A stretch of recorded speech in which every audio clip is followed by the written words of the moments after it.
Welcome back. Today we went to Westlake United Methodist Church, Ben's church. My church.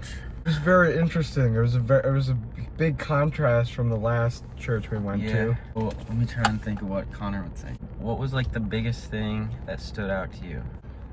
Probably the puppet show. Yeah. Like probably a quarter way through the service, all the kids came up, and there was a dog puppet who was talking to the kids. For a Catholic church with the liturgy, you wouldn't have time to like you wouldn't be able to fit extra things in.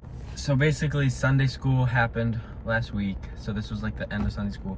Every single week, all the kids come down to the front of the church and they have like a children's time where they talk to the kids. And so they had the dog puppet to do the sum it up about like, you know, what they're learning in Sunday school or whatever. So they go down to like these classrooms instead of going to service, and they, you know, learn about Jesus and whatever. The schedule of like what happens every service is pretty flexible. So really it depends on like what's happening at that time. During the service, they started talking about a conference they had of the Methodist like ministry in Northeast Ohio. In the middle of church, they just start talking about the money they're making, or like the just logistics of the church. Yeah, which is very different from what I would be used to.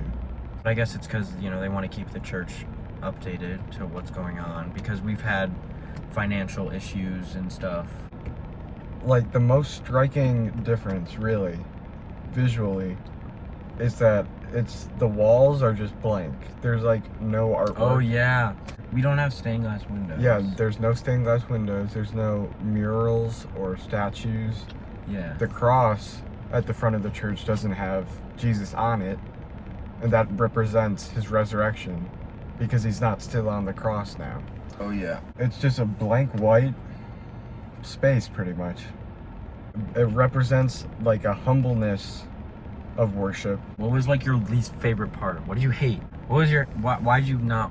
What was it that you? For me, It was very like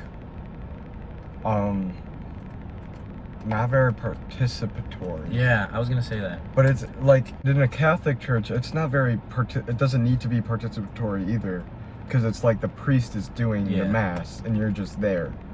But here, there's no priest, there's a pastor, and even then, it's just like a lot of sitting around. Yeah, I would say the majority of the service was like listening to speakers.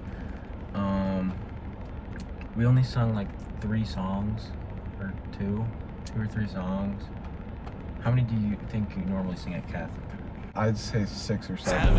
And then I think some of the finer details are like, they don't have like holy water at the entrance. There's not like all of the small things like doing the cross and like kneeling. In the Catholic Church, like the whole like focus of Mass is like the Eucharist. But in my church, we only have communion at the first service of every month. Yeah, they didn't have a communion procession at all, which was very different. And I didn't actually know that like Catholics had communion every single Sunday until I went to your church. But yeah, it's a striking thing is that, well, first of all, there are no priests, there's pastors. Yeah. And the pastor was a woman, which is not, it's only like, that's a very recent thing, even in Protestant denominations. Our choir wasn't there today, which is too bad, because we have a pretty good choir. We're good at singing, you know. So that was too bad, because that is something that's different than the Catholic Church. You guys don't have a choir, right? My church doesn't, but it's not like that. Yeah. No, we do have a choir. They're up in the balcony. Wait, when do they sing? Whenever we're singing. The people who sound better at singing are in the choir, and everyone else is down. Because our choir's at the very front. They sit and a bunch of chairs. And I guess his choir's in the balcony. The Methodist Church really emphasizes like the method of Christ's love and like community and like loving one another. We ended with a song, and the lyrics were, "They will know we are Christians by our love." And at the end, we went in, like there was just like a room with food and coffee and community time.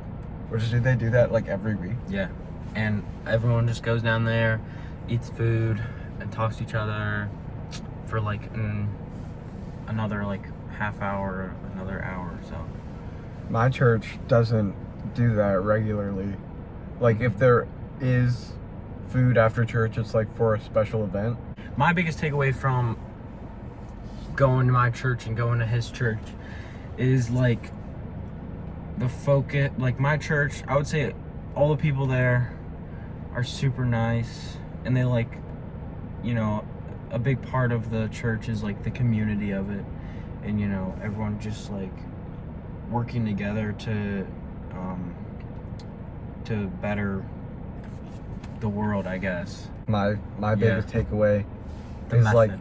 like they really want to like infuse Christ's love into the world rather than like cutting the rest of the world off from them like some like traditions will do. But they like really really focus on the love, which is a very good thing. So thank you for watching. Yeah. Next up on the list, St. Paul Lutheran Church in Westlake. Westlake. Thank you for watching. We are Christians by our love.